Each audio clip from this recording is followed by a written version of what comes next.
Je vous remercie et puis je ne cache pas qu'on est un peu sous stress du temps, donc voilà. On espère de... C'est difficile, surtout quand on est suisse, c'est toujours difficile. Quand on est suisse d'origine allemande, germanophone, qui a bien parlé, et tout le monde est fatigué à la fin de la journée, on essaie de... Voilà. Donc mon objectif principal est de vous transmettre un peu comment on travaille au service social international en matière de médiation, mais je ne peux pas m'empêcher de dire 2-3 mots par rapport à aussi ce qui a été dit ce matin et cet après-midi, parce que tout ce domaine, je m'en occupe depuis plus d'une dizaine d'années, donc c'est vrai qu'il y a beaucoup à dire. Peut-être d'abord un petit mot sur le SSI, qu'est-ce que le service social international, quel est notre mandat. 2-3 mots sur l'enlèvement international d'enfants, la typologie et le cadre juridique, les conséquences pour l'enfant, quelles sont les chances et les limites des démarches légales qu'on a entendues ce matin et à quoi sert la médiation et où sont aussi les limites de la médiation. Le SSI est un réseau international d'organisations non gouvernementales, service social international. Nous intervenons dans tous les domaines de la protection internationale de l'enfant. Donc les enlèvements d'enfants parentaux sont une partie de nos activités, mais pas du tout la seule. Nous avons un réseau dans la plupart des pays du monde. En France, nous travaillons maintenant avec les 116 000 et aussi avec une association basée à Lyon qui est aussi dans la salle, Fidji Rhône-Alpes, qui fait un excellent travail sur France dans ces domaines. Le SSI travaille donc dans différents domaines d'intervention, toujours basé sur l'intérêt supérieur de l'enfant. Donc c'est notre chance de pouvoir être totalement focalisé sur l'enfant et son intérêt et de ne pas devoir prendre parti pour l'un des parents. Nous travaillons avec ce que nous appelons une approche basée sur la médiation, donc qui est une approche transversale dans toutes les interventions. Nous avons des équipes de professionnels, de juristes, d'assistants sociaux et de médiateurs, et tout le monde travaille avec cette même approche basée sur la médiation. Donc, ce n'est pas réservé aux médiateurs d'être non-judgmental, d'être orienté vers l'avenir, d'être axé sur le dialogue. Tout le monde essaye de faire ce travail que vous avez si bien expliqué au début et que je ne vais pas donc devoir répéter. Donc, nous offrons différentes prestations. Nous faisons des signalements à l'étranger, nous établissons des rapports sociaux à l'étranger. Nous offrons de la médiation familiale internationale et dehors, sur les tables, sont aussi des brochures sur nos activités en matière de médiation familiale internationale. Maintenant, quelques chiffres, je les laisse. Tombons dans les déplacements illicites. Alors, je pense que la première chose qui est très importante à dire très brièvement, c'est que le choix des mots est extrêmement important et je reviendrai dessus quand on parle de soit faire apaiser un conflit ou faire l'escalation d'un conflit. L'enlèvement parental n'est pas la même chose qu'un kidnapping d'enfants. Dans la plupart des cas d'enlèvement parentaux, en tout cas que nous voyons au service social international, nous parlons de rétention d'enfants, de déplacement illicite. L'histoire de Madame la journaliste cet après-midi est heureusement une exception, c'est-à-dire c'est un kidnapping avec une rupture complète de contact avec le parent lésé derrière. Principalement, majoritairement, les enlèvements parentaux, ce sont des infractions d'un droit de choisir la résidence de l'enfant, mais sans rupture complète de contact. Donc il y a souvent le fil d'Ariane qui est là et qu'on peut renouer. Si vous avez le temps de regarder une fois cette étude pour le Parlement européen sur les typologies des enlèvements d'enfants, c'est extrêmement important de se rendre compte que enlèvement n'est pas enlèvement.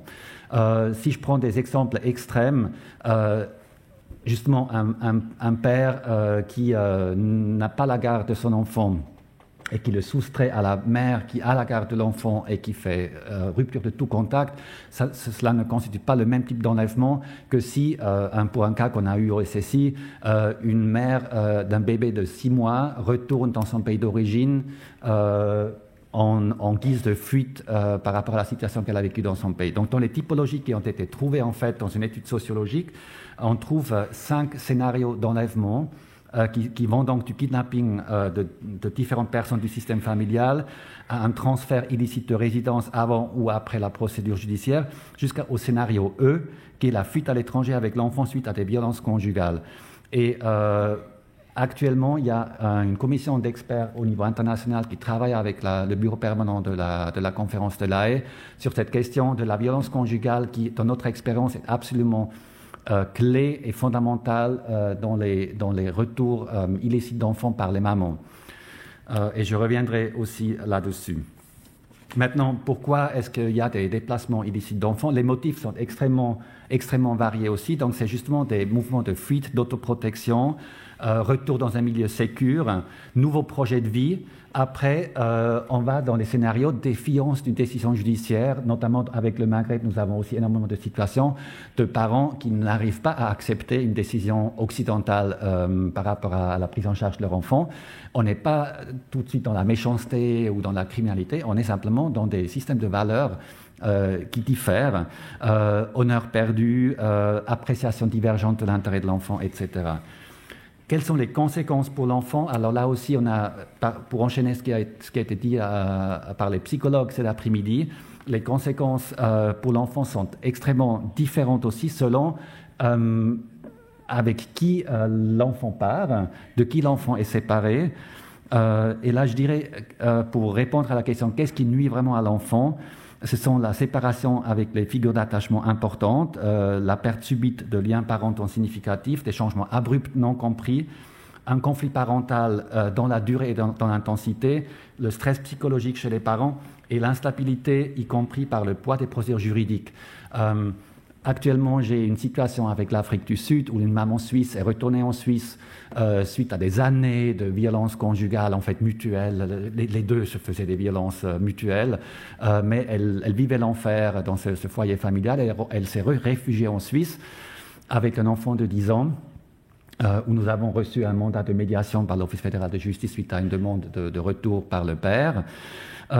Dans ce cas, typiquement, pour l'enfant, c'était d'abord un soulagement d'être extrait à ce système de violence, mais maintenant, le fait qu'il y a une demande de retour, que toute la machine judiciaire tombe sur cette mère, bien sûr, ça crée du nouveau stress, et c'est ça, en fait, ce qui fait partie de la nuisance qui est fait à l'enfant. Le cadre international, alors on en a parlé en longueur et en largeur ce matin, et puis on n'a pas vraiment le temps d'y revenir. J'aimerais quand même dire un mot par rapport aux pays qui ont ratifié la Convention de La Haye. Il ne faut pas oublier que nous sommes malheureusement aujourd'hui dans un système un peu paradoxal avec la Convention de La Haye, et c'est malheureusement rarement dit. La Convention a été écrite dans les années 70, elle est de 1980, donc elle a été rédigée dans les années 70, suite en fait à des typologies de situations qui ont été remises au bureau permanent de La Haye. Et quelles étaient ces situations? C'était en fait des enlèvements parentaux par les parents non gardiens, des refus de retour après les vacances, des refus de retour d'enfants après les droits de visite. Donc on a créé une convention pour dire qu'il faut un retour immédiat au statu quo ante pour ces enfants, dans l'intérêt qu'ils retrouvent en fait leur foyer habituel. Alors, qu'est-ce qui s'est passé pour aller très très vite avec cette convention après les années 80? Elle a été ratifiée pour être un peu polémique, par les bons élèves occidentaux, donc tous les pays occidentaux que vous voyez là qui ont ratifié la convention. Beaucoup de pays du monde arabe, Afrique noire, d'une partie de l'Asie n'ont pas ratifié la convention, ce qui fait que nous avons aujourd'hui une situation paradoxale. Nous avons dans les pays conventionnés 70% des parents rapteurs qui sont les mères. Et souvent, vous voyez dans la presse des communiqués de presse de vos ministères de justice, en tout cas en Suisse, c'est chaque année en janvier la même chose, 70% des parents enleveurs sont les mamans. Ce sont seulement les pays conventionnés. Dans ces pays-là, effectivement, nous observons que ce sont de nouveau, pour schématiser, des mères qui en retournent après un échec familial dans leur pays d'origine en infraction du droit de choisir seule la résidence de l'enfant, et elles commettent par là un enlèvement. Dans les pays qui n'ont pas ratifié, nous avons toujours le même nombre de cas d'enlèvement, mais elles ne sont pas répertoriées, elles sont dans aucune statistique du monde. Donc aujourd'hui, en fait, pour dire la Convention de La Haye s'applique aujourd'hui à 70% à des situations familiales pour lesquelles elle n'a pas été conçue.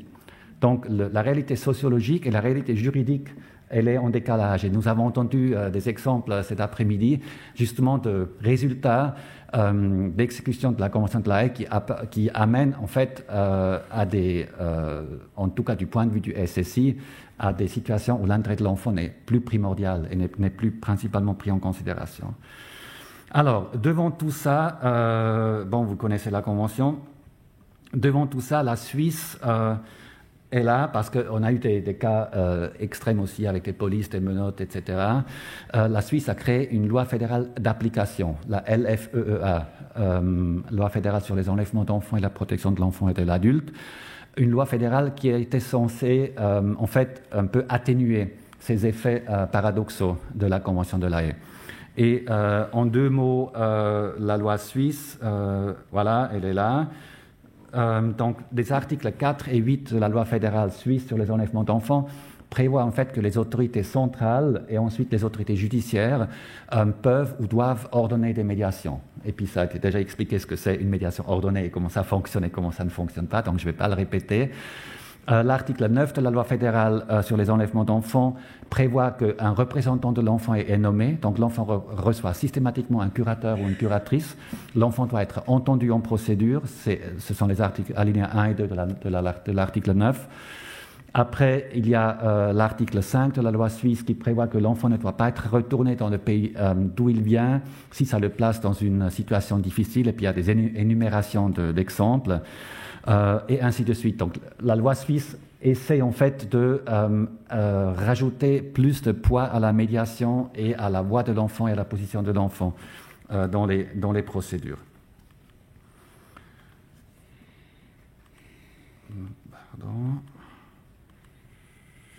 Donc, pour revenir juste à la Convention de La Haye avant de partir aux pays non conventionnés, donc bien sûr, c'est une convention qui a des grands mérites que je nomme ici sous opportunité, et notamment au niveau de la prévention et aussi pour fixer un cadre de négociation. Mais la Convention elle-même, l'application de la Convention, en fait, souvent, elle participe à l'escalade du conflit familial. Et c'est vrai que c'est là un effet nocif de la Convention. Pour faire des médiations, une fois que la Convention est enclenchée, c'est plus difficile. Une autre difficulté de la Convention, c'est qu'elle est construite quand même sur cette fiction que nous avons en Union européenne avec Bruxelles 2 bis, que les systèmes judiciaires sont égaux et justes, entre guillemets, mais vous avez des pays aujourd'hui qui ont ratifié la Convention où vous ne pouvez pas vraiment honnêtement garantir aux parents rapteurs un procès équitable. Et qu'est-ce que vous faites avec ces pays-là?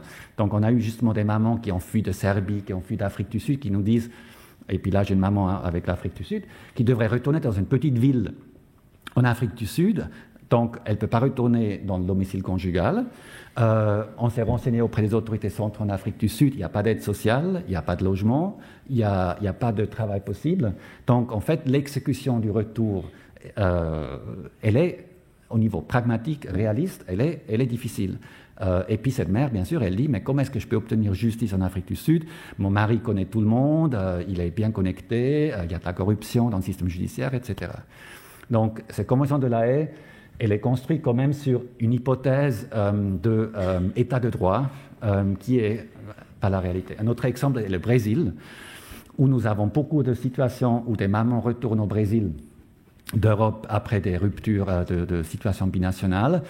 Tout le monde allègue des violences conjugales et le Brésil, qui est un pays où il y a beaucoup de problèmes de violences conjugales, protège énormément donc à juste titre des mères qui allèguent des violences conjugales, avec le résultat que nous avons en Suisse, en tout cas jamais vu un retour du Brésil. Mais qui dit à un parent, à un père left behind, comme on dit en anglais, donc un parent lésé, qui explique à un parent lésé que si vous actionnez la Convention pour le Brésil, vous n'allez jamais obtenir le retour de votre fils. Et beaucoup d'avocats conseillent, par exemple, à ses parents, oui, je vais vous ramener votre enfant, ne vous souciez pas, je m'occupe de ça. Et là, j'ai un père, 3 ans plus tard, il vient chez nous et Cécile, il dit, maintenant, qu'est-ce que je peux faire? Depuis 3 ans, je ne vois pas mon fils. Et en fait, il a été dans une fiction judiciaire, dans une fausse attente pendant des années, et puis il se rend compte beaucoup d'années plus tard qu'il aurait dû faire autrement et qu'on aurait pu lui dire, il aurait pu savoir que l'enfant ne retournera jamais.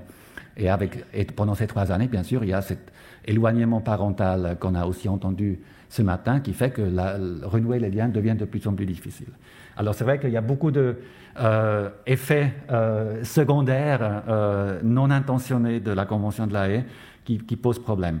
Après, donc l'autre question, c'est qu'est-ce qu'on fait dans les cas non conventionnés, dans les pays non conventionnés.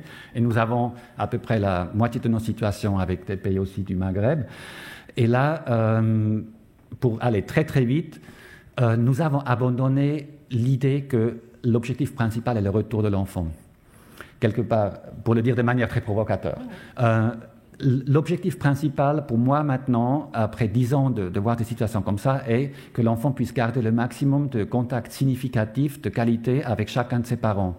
J'ai accompagné pendant des années une maman où le papa a enlevé les filles en Algérie sur les motifs de l'honneur perdu, sur les motifs il ne pouvait pas accepter que la maman en Suisse vivait avec un nouvel homme et que ses filles étaient dans le foyer avec un homme étranger.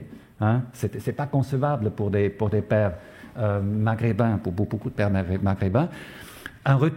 Obtenir un retour par la voie judiciaire, bon, déjà internationale était impossible, par la voie judiciaire nationale en Algérie, la mère a essayé, mais c'était évident que le système judiciaire algérien n'allait pas lui permettre un retour de ses filles. Donc, qu'est-ce qui restait? Il restait vraiment, dès le début, la posture de non-jugement, la posture de respect, de reconnaissance, d'essayer de comprendre le père, etc. Et puis, ses parents, au fil de 2 années de négociations, elles ont installé un système, en fait, assez incroyable et unique, je dirais, en tout cas, je n'ai jamais vu ça dans un cas suivant, où après quelques visites où la mère est allée en Algérie voir les filles doucement pendant la journée, la prochaine fois pendant une soirée, une nuit, etc., elle a reconstruit confiance avec le père et le père a permis que les filles viennent en alternance en Suisse visiter leur mère. Donc le père, il amène une des filles, il garde l'autre chez sa nouvelle femme en Algérie comme guise de sécurité. Et puis il amène une des filles, ensuite il vient la chercher, il amène l'autre. Et comme ça, la maman, elle les voit pendant 3-4 fois par année. Elle voit ses filles, et ses filles, elles voient leur mère. Et puis elles ne se sentent pas abandonnées. Et ça, c'est uniquement possible avec cette approche médiation. Et deuxièmement, parce que la mère, elle n'a pas porté plainte. Et puis là, on revient sur ce qui a été dit aussi ce matin par rapport à la plainte pénale, qui empêche en fait de pouvoir dénouer des situations avec une approche médiation.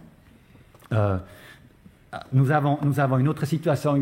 Nous avons eu une autre situation cette année. Je terminerai par celle-là, où un papa a enlevé 5 enfants dans un pays d'Afrique noire, en Guinée-Conakry, pendant un droit de visite. Il disait qu'il va à Londres passer un week-end chez son frère, mais en fait, il est allé en Guinée-Conakry. Il les a placé chez son frère, dans la famille paternelle. Il est retourné en Suisse parce qu'il avait des petites affaires de commerçants entre les 2 pays. Donc, les enfants là-bas, aucune coopération internationale possible. Le papa ici, la maman ici, tout le système suisse à la défense de la mère, qui avait le statut de victime et qui jouissait de ce statut de victime, à raison aussi, qui était protégé, mais il n'y avait personne pour le père. Et nous, on a finalement pris contact avec ce père. On a aussi envoyé nos correspondants du réseau dans la famille paternelle en Guinée, ce qui a beaucoup impressionné le père, parce qu'il a vu qu'il n'était pas seul en Guinée-Conakry, que les enfants étaient visités. On a pu ensuite avoir un rapport et des photos de la situation familiale en Guinée, et on a pu, avec les avocats des 2 parties, organiser une médiation dans nos bureaux avec les 2 parents. Et tout ça sous la menace, en fait, d'une plainte pénale et d'une incarcération. Parce qu'évidemment, on peut incarcérer un parent pour enlèvement d'enfants en Suisse aussi. Le seul problème est qu'il y a certains parents qui ne cèdent pas.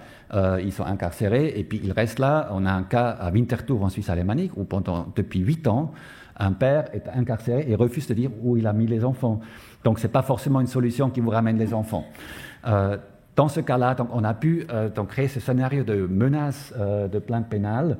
Et avec ce scénario, on a mis tout le monde autour d'une table, on a fait une médiation de réseau. Et au bout de 2 matinées, le père a accepté de signer un accord de retour volontaire, où il a pu sauver la face, parce que c'était aussi ça. Ces pères, ils doivent pouvoir sauver leur face. Donc il a pu dire lui-même, oui, je suis d'accord, je les ramène. Après, il a fallu encore 3 mois de démarches administratives pour que les enfants étaient finalement revenus. Parce que c'est très compliqué, hein, de faire revenir des enfants d'un pays comme ça.